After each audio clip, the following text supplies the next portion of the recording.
Now back to the best of the Morning X with legendary golfer Lee Trevino. Has anybody, like I took the game up a couple of years ago. I've never taken a lesson, and certainly my scores show that.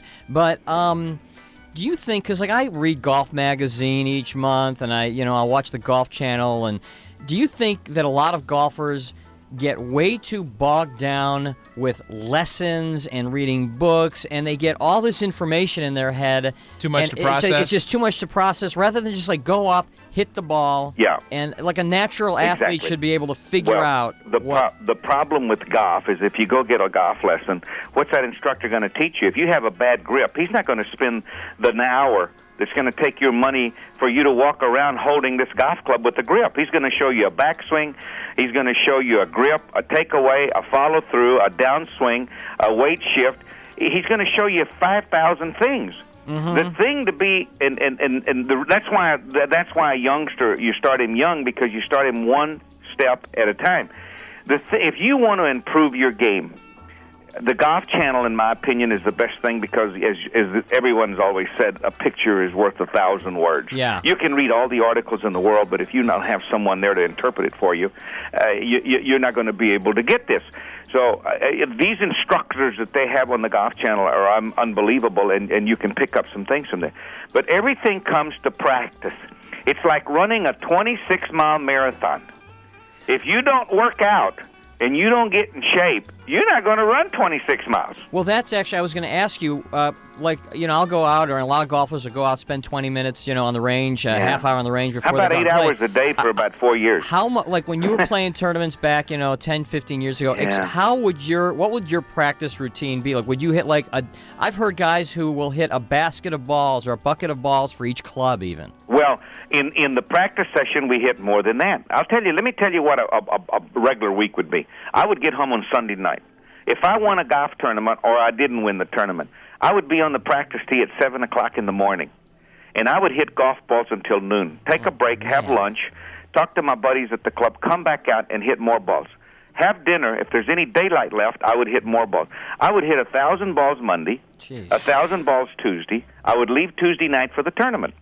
I would play a Pro-Am on Wednesday. I would practice until dark. Go by a fast food restaurant, get me a hamburger and a malt, and find a lighted driving range. That's incredible. Man. Go at it again. And go at it some more. And then I would practice until dark. That's devotion, After the Jimmy. round, Thursday, Friday, Saturday, Sunday, naturally, I had to go catch an airplane. And that's when I had about 47 beers on the way home. 47, that's nice. And then I would get up Monday morning and I would do it all over again. And the reason I did this is because I never felt comfortable. I never thought that I had the talent to compete with a Palmer or a Nicklaus or a Player or a Boris or anything. And it drove me. It just drove me. I actually think I would have been a better player if I wouldn't have worked so damn hard. Yeah. Talking to Lee Trevino, Rob's got a question for you. Trevino is acceptable. No, that's how it is, Trevino, he said. It is Trevino, but come on there, Trevino. Jimmy. I'll take either They thought I was Italian in New York, Look Come on, Jimmy, golf extraordinaire. The guy's 6 months away from retiring, and finally the media gets his name right. I've always said Trevino. No, they've asked me a million times. You know what I'm I just tell them, that's the way whatever. I say it. Yeah. Rob, you're on. Hey, Lee, first off, I want to say thanks for being one of the few people on the tour after all these years. I mean, you don't take it as serious as some of the guys out there. I'm having a ball out there. I'm having more fun than ever. But I'll tell you something. I don't take it serious, but I do I do get a little serious sometimes. But, it's guys like you, and there's galleries and there's sponsors that are responsible for this. The biggest problem in the world today with not only our tour, not our tour as much as the regular tour, is that these guys think that they have this coming to them. You understand what I'm saying? And they don't. One of these days these sponsors are going to get together and they're going to say, hey, listen, we want a little more from these guys. We want more autographs. We want some smiles. We want somebody to talk to these people. Mm-hmm. I mean, it's unbelievable. I don't understand it either. What's your question, I think Rob? Tiger thought it was the other way. Is I've read a lot about you and your life, and growing up, I always heard the stories that you used to bet people that they could use their bag of clubs, but you would use a beer bottle or a shovel. Yeah, anything. Well, yeah, I did it with a Dr. Pepper bottle, actually, because it was smooth, 32 ounce, and it was a par 3 course, and the longest hole was 120, shortest hole was 55 yards. It was just a little pitch and putt. Well, wait a minute. What did you do? You played the whole hole with a Dr. Pepper I bottle? hit it like a baseball. I wrapped the neck of the bottle. I put a glove on the right hand. I would throw the ball in the air and hit it like you would with a baseball bat. Wouldn't that break the bottle? Well, and that's why I put the tape and that's why I put the tape and the glove on the right hand.